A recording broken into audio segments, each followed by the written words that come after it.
Class 10th का biology अध्याय 2 का नियंत्रण एवं समन्वय यानी कंट्रोल एंड कोऑर्डिनेशन। सबसे पहले हम लोग कंट्रोल और कोऑर्डिनेशन के बारे में समझते हैं कि आखिर ये कंट्रोल यानी कि नियंत्रण और समन्वय है क्या। ठीक है, तो नियंत्रण यानी कि जीवधारियों के शरीर में होने वाले वे सारी क्रियाएं, जीवधारियों के शरीर में होने वाले वे सारी क्रियाएं जो कि एक निश्चित सीमा तक होती है उसे हम लोग नियंत्रण कहते हैं यानी कंट्रोल कहते हैं। ठीक, और समन्वय का मतलब होता है तालमेल, यानी जीवधारियों का शरीर में होने वाले वे सारी क्रियाएं जिनसे उनके अंगों के बीच तालमेल स्थापित हो उसको हम लोग क्या कहेंगे, समन्वय कहेंगे। ठीक है, चलिए इसके बाद हम लोग देखते हैं कि ये जीवधारियों के शरीर में अगर जंतुओं के बारे में देखें तो उनके अंदर तंत्रिका तंत्र जो होता है या फिर तंत्रिकीय ऊतक 3 तरह के होते हैं जिनसे उनके शरीर का नियंत्रण और समन्वय किया जाता है। पहला है मस्तिष्क, दूसरा मेरुरज्जु और तीसरा तंत्रिकाएं। ठीक, यहाँ पर अगर फिगर हम लोग देखें, अगर ये मानव का मस्तिष्क है और ये मेरुरज्जु है स्पाइनल कॉर्ड, ठीक, और ये क्या है, इसके शरीर के सभी भागों में तंत्रिकाएं फैली हुई है। ठीक, ये तंत्रिकाएं क्या करती है कि मनुष्य के सभी भागों से सूचनाओं यानी इंफॉर्मेशन को इकट्ठा करके इस मेरुरज्जु तक लाती है। ठीक है, और ये मेरुरज्जु पुनः उस इंफॉर्मेशन को ले जाता है मस्तिष्क तक, और मस्तिष्क फिर उस पर शोध विचार करके करके क्या करता है, उस पर अनुक्रिया करता है, एक्शन करता है।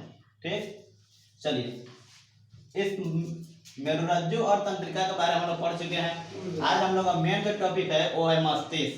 आखिर मस्तिष्क है क्या?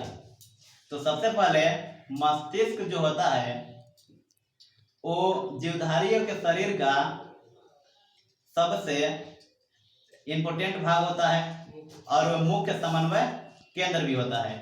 यहीं से इसी मस्तिष्क के द्वारा जीवधारियों के शरीर को नियंत्रण किया जाता है। ठीक, ये जो मस्तिष्क होता है ये हमारी खोपड़ी के मस्तिष्क गुहा जिसे क्रेनियम भी कहते हैं वहीं पर पाया जाता, उसके जस्ट नीचे पाया जाता है। ये जो क्रेनियम एक हड्डी होता है जो 8 होता है और ये मस्तिष्क को सुरक्षा प्रदान करता है। इसके जस्ट नीचे मेनिन्जॉइड नाम का एक झिल्ली होता है जो मस्तिष्क को सुरक्षा प्रदान करता है। अगर किसी कारणवश मेनिन्जॉइड नाम के झिल्ली पर अगर चोट लग जाता है तो वो आपको मेनिन्जाइटिस नामक रोग होता है। ठीक, इसके बाद देखिए अगर वजन की बात करें तो मस्तिष्क का जो वजन होता है 1350 से 1400 ग्राम, यानी कि या फिर लगभग में अगर मान ले तो 1.5 किलोग्राम, लगभग 1.5 किलोग्राम होता है। ठीक, अब देखिए यहाँ से मेन टॉपिक हम लोग का शुरू होता है मस्तिष्क। मस्तिष्क जो होता है 3 तरह के होते हैं, एक अग्र मस्तिष्क, दूसरा मध्य मस्तिष्क और तीसरा मेडुला ऑब्लांगेटा। मेडुला ऑब्लांगेटा चूंकि 10th में दिया है, मेडुला ऑब्लांगेटा पश्च मस्तिष्क का भाग होता है, लेकिन 10th में आपको मेडुला ऑब्लांगेटा ही दिया है, तो इसी के बारे में हम लोग जानेंगे। अगर मस्तिष्क की बात करें तो ये मस्तिष्क का 2/3 भाग होता है, लगभग 66% ये मस्तिष्क का भाग होता है। ठीक, अब अगर मस्तिष्क का भी 3 भाग होता है, पहला होता है सेरिब्रम, दूसरा थैलेमस और तीसरा हाइपोथैलेमस। सेरिब्रम देखिए, सेरिब्रम जो अगर मस्तिष्क है उसका सबसे बड़ा भाग कौन होता है, सेरिब्रम होता है। सेरिब्रम का कार्य है कि यह बुद्धि और चतुराई का केंद्र होता है। सेरिब्रम बुद्धि और चतुराई का केंद्र होता है और इसके साथ साथ ये याददाश्त से संबंधित क्रियाओं पर भी नियंत्रण करने कार्य करता है। कौन? तो सेरिब्रम। ठीक, इसके बाद देखें थैलेमस के बारे में, तो थैलेमस हमारी बाहरी क्रियाओं का